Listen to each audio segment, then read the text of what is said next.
Well, welcome along, guys. They managed to do it. They managed not to ruin Christmas. That's right. We all had that feeling today, didn't we? That Rangers were going to go out there and ruin Christmas for us. But they didn't. They managed, obviously, to get a fantastic 2-0 away victory at Motherwell.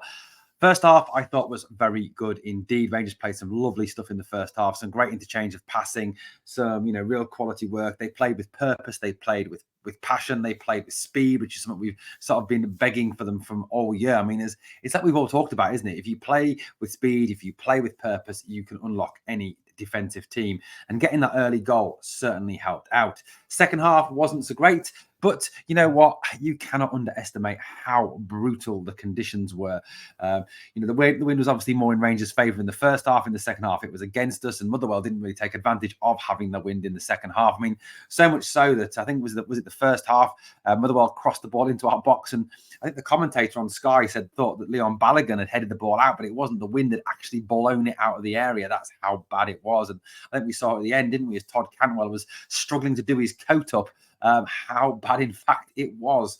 I thought Cantwell had an excellent game. He also had that one chance where it was turned over and wide by Liam Kelly. I thought Cantwell was exceptionally influential in the first half, offering for everything, working hard, creating chances, and took his goal exceptionally well indeed. Well done, Todd Cantwell. And that's what we need to see more of. If we're going to be successful, if we're going to be the team that we all hope that we can be, that is very much what we need to see from Todd. Purposeful play, incisive play, always on the offer, and that he starts to get some of those chances and put them in the back of the net. I think that is a major thing for me. And you know what? He did it today. He did very well today. Very, very impressed with the quality of Todd's performance. Overall, like I said, played very good football today. Look, at the end of the day, we can all say it a lot. It was a good game in the first half. A proper display from Rangers. What we wanted, I think, we wanted a long time. The team, again, I think was no surprise, was it? At the end of the day, no surprise in the team at all. Jack Butland was in goal, a back four comprising of James Tavernier, Connor Goldson, Leon Balogun, who I thought played exceptionally well again today. Mika Biereth, who looked lively up front, at one point gets away from him, but Leon, even with his 36-year-old legs, is able to chase him down and tackle him absolutely brilliantly in the box. Obviously, we gave away a corner, but it was a fantastic tackle all the same from Balogun. Ridvan Yilmaz, I thought, played well today, better than he has done. Again, no surprise, Dujon Sterling and Kieran Dowell starting in midfield. Kieran Dowell, again, purposeful, played well, offered, was almost metronomic at times, got his goal, and a fantastic goal from Kieran. A good performance from Kieran Dowell, another very solid performance. And he just seemed to buy himself time. There was an incident in the second half where he picked the ball up and he was going towards the touchline. He's got two guys on him. Little Cruyff turn away, moves, goes into space, plays the easy pass. To me, he looked really good today. And I think, it's kind of moving towards fulfilling that potential that he's had. When he left Norwich fans were actually more disappointed to be losing Kieran Dowell than they were to be losing Todd Cantwell. So for me today, the Dowell played very, very well indeed. I thought he looked very good. I thought he bought time well. I thought he passed the ball exceptionally well. I thought Dujon had another good game. Once again, he was a bit of a terminator in front of that back four, breaking things up, getting forward, using the ball very well. Again, another good performance from Sterling. And it certainly bodes well for Rangers, even with all the injuries we've got with Jack out, Lundstrom out, Sifu out, and Raskin out, that Sterling and Dowell did such a good job today. Yes, it was Motherwell. Yes, it was a poor Motherwell team. But at the end of the day, you can only beat what's in front of you. And I'm sorry to keep saying at the end of the day, but that's a football thing, isn't it? Back behind the striker, I think, was what we all predicted with Cantwell. McCausland to the right. Again, young Ross looked very lively. He was direct. There's a couple of times as well I thought he tracked back well. His game is certainly developing. Yes, he still has things to learn, but he is just starting to learn this game. Abdallah Sima, I thought, was very lively again. Played well, got up and down, and was pretty brutally treated at times by the Motherwell players. There was the incident where I can't, was it Spencer stepped on the back of his Achilles, and then it was another one where O'Donnell just hacked him down when he looked like he was about to get away in the second half. So another good performance from Seema. I thought Dessers, that performance today was Dessers in a nutshell, wasn't it? It was absolutely Dessers in a nutshell. It really was. You know, if someone wanted to know what is Cyril Dessers, you should just say go and watch the Motherwell game, because he laid off a superb pass for Dowell's goal. Brilliant layoff, brilliant assist, great finish from Dowell, like I said, but a brilliant assist from Cyril Dessers. So all credit to Cyril for that. You know, he held the ball up well. He put himself about well. He looked lively. And then he has those misses. You know, the one where if he'd swung his left foot at it or even tried to head it, he probably would have scored. But instead, he tries to flick it with the outside of his right boot and makes a complete balls up of it. Second half, also the first half, the ball drops from a chance to him, a block chance. It drops and he completely misses his kick. I mean, we're talking about missing the ball completely. I don't understand how he managed to do it. And then obviously the second half, he scores twice, both goals disallowed for, yes, you guessed it, offside. Both went to a VAR check, and Cyril offside. Dessers was offside again. Look, I'm not saying that he's terrible. I'm not. What I am saying is that in a nutshell, you saw Cyril Dessers today.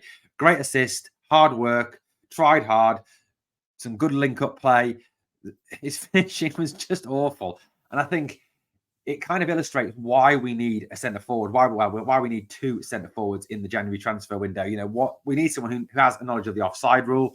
Yes, he was unlucky on the second one. I think the first one he was blatantly offside, but the second one he was very unlucky. I think, you know, on another day without VAR, the benefit of the doubt goes to the attacker, and that goal probably stands. But look, he is a frustrating player when it comes to staying on side and missing chances.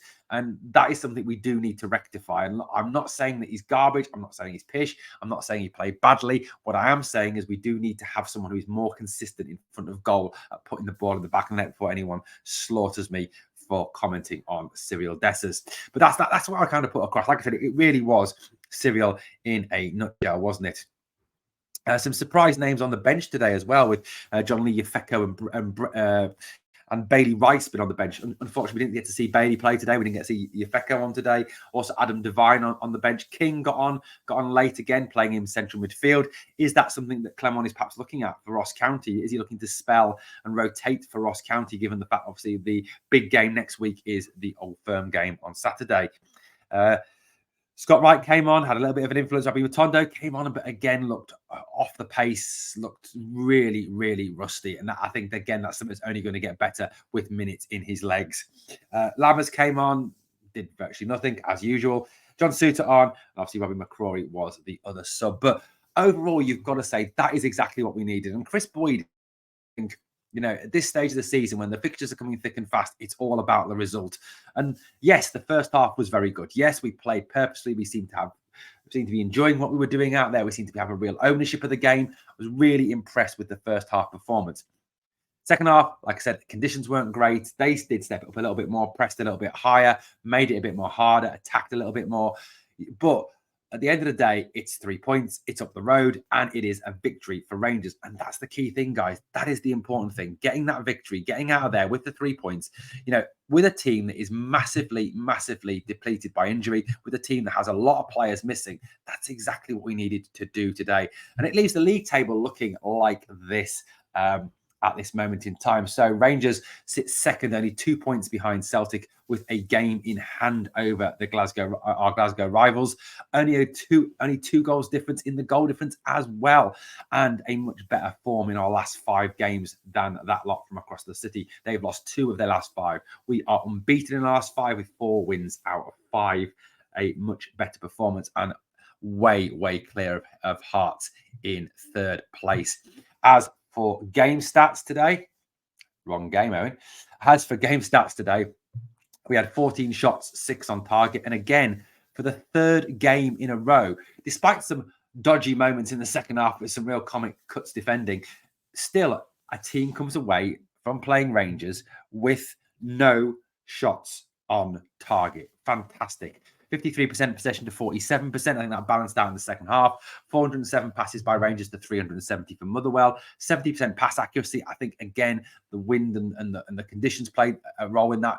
Trying to pass the ball long in this weather, especially second half, was exceptionally difficult. So overall, a good performance from the boys today. Really impressed with that to get that 3 points, and they deserve all the credit in the world.